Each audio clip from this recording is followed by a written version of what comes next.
Defeat, my solitude and my aloofness. You are dearer to me than 1,000 triumphs, and sweeter to my heart than all world glory. Hi, this is Nidish Vasu, and I read writings and poetry from the great saints and sages from across time to help us introspect where we are at in our lives at the moment, and to help us evolve and become better students, better children, better parents, better friends, better lovers, and better humans. Welcome to a Stereo Tales presentation. You're listening to Sages and the Madman with Nidish Vasu. Thank you for listening into my podcast. This week, we continue reading from Khalil Gibran's work. And in each episode, we'll also try to gather insights into the experiences and struggles of Gibran's life that shaped his personality and inspired his work. We've discussed about the women who influenced and facilitated Gibran and his artistic ambitions. His mother, who ensured he was getting education and was the only family member who was excused from earning, was supposedly the first person who truly got him. Gibran's sister, Mariana, who by the time Gibran was 20, was the only surviving family member, adored him, provided for him, and cared for him till the end. However, Gibran's story would not be complete, or rather, I'd say his story wouldn't have started if not for Mary Haskell.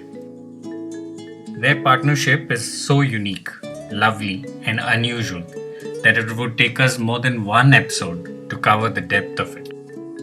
Gibran had returned from Beirut and had decided that he would be a writer as well as a painter. In 1904, his friend, supporter Holland Day, held an exhibition of Gibran's drawings. And that is where Gibran, barely 21 years old, met Mary Haskell, almost 10 years senior to him. Mary was a schoolmistress and did not have a fortune. Their friendship grew, and she was so impressed with his art that despite her limited means, she became his champion and philanthropist. In 1908, she offered to give Gibran a stipend of $75 a month to go and study painting in Paris. In a letter to a friend, Gibran says about Mary, "She is an angel who is ushering me towards a splendid future and paving for me the path to intellectual and financial success. The day will come when I shall be able to say, I became an artist through Mary Haskell."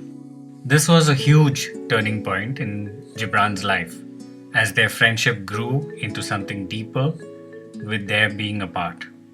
They wrote beautiful and soulful letters to each other. In a letter to Mary, Gibran says, "I think of you today, beloved friend, as I think of no other living person. And as I think of you, life becomes better and higher and much more beautiful.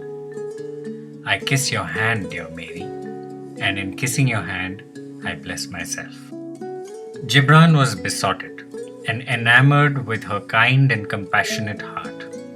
Over time, he saw Mary as a partner who could understand his mind with all its darkness and light and still care for it. Gibran professed his love to Mary, and they were engaged when he got back from Paris. But this was not a common love, not a love that needs to be obtained or fulfilled. As radical as it was in those times, they chose not to marry, but remain in each other's lives significantly. He moved to New York to establish himself, and Mary continued to support him through his most difficult failures. More about their love in the next episode. Today we'll take a look at a poem from Khalil Gibran's The Madman called Defeat.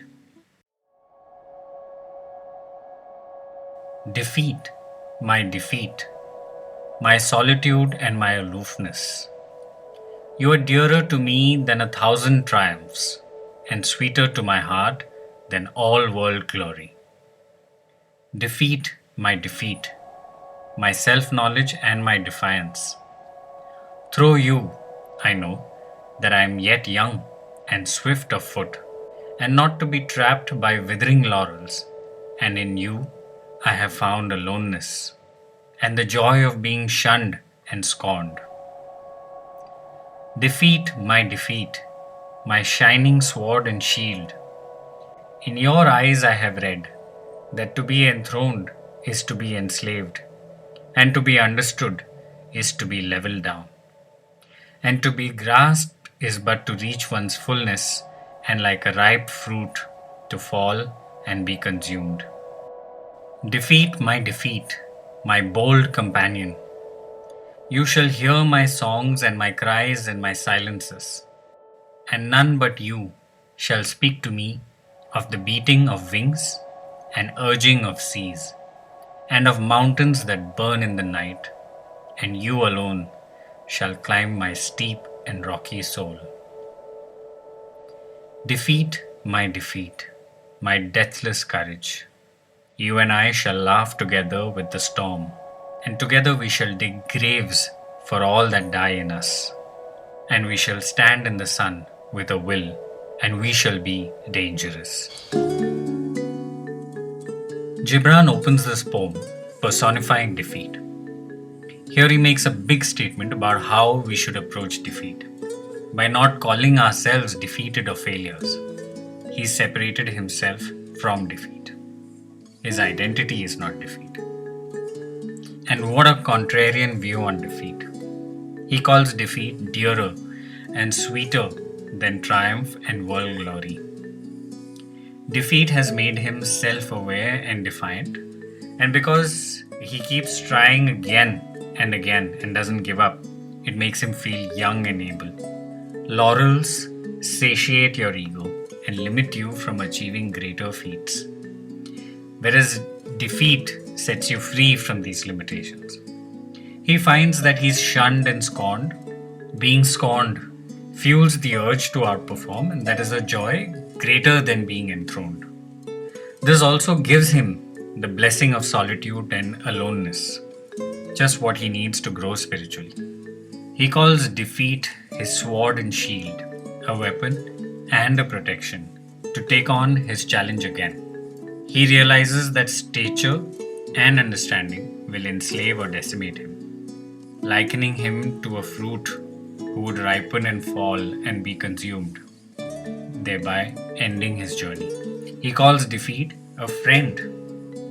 He speaks of the songs and cries and silences that he will share with defeat, and that they will speak about the beating of wings, which probably refers to the work that needs to be done or the effort that needs to be made as he is called by the urging of seas, which refers to the adventures that are yet to be had, or new frontiers to be discovered, or new depths to be unraveled. And the mountains that burn in the night likely refer to the lofty goals and peaks that shine before him, goals yet to be accomplished, and they're burning and filling him with ambition, desire, and motivation to keep going on. He only lets defeat in, deep within his soul. Defeat is what helps him go within and introspect. He is forced to look within, and this forces him to grow and evolve. He becomes courageous. He now does not fear defeat. Defeat is his friend. He mocks life's storms. He is ready to be victorious over his own weaknesses and fears and insecurities. They die within him as he keeps going on. He faces each challenge fearlessly, bare naked, strong-willed. Defeat has made him dangerous. He's unstoppable. Want better motivation? Who of us has not faced defeat or feared defeat? Can we also turn defeat from foe to friend? How do we connect with this poem? How have we taken defeat each time? As a child, as a youth, in the prime of our lives? I'd love to hear your take on this poem and how you've connected with it in your life. At such a time in the world, it's a poem that really shows us how to deal with the curveballs life's throwing at us. I hope that introspecting on this could be a first step to talking and dealing with your new friend. Thank you for listening in to this week's episode. Please try to take some time out in the quiet just before you go to sleep.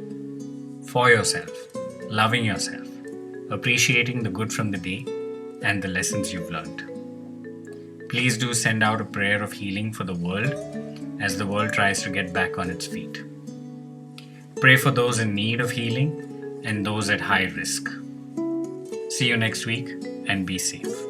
If you've enjoyed listening to this podcast, please hit subscribe and make sure you share the link with others who'd enjoy the experience. We'd love to hear from you. You can reach us at themadman@stereotales.com with your thoughts, suggestions, questions, ideas, and more. Please also write in if you'd like to partner with us or if you'd like to feature us on your blog or newsletter. Don't forget to rate our podcast. Thank you for listening and for all your support. You've been listening to a Stereo Tales presentation.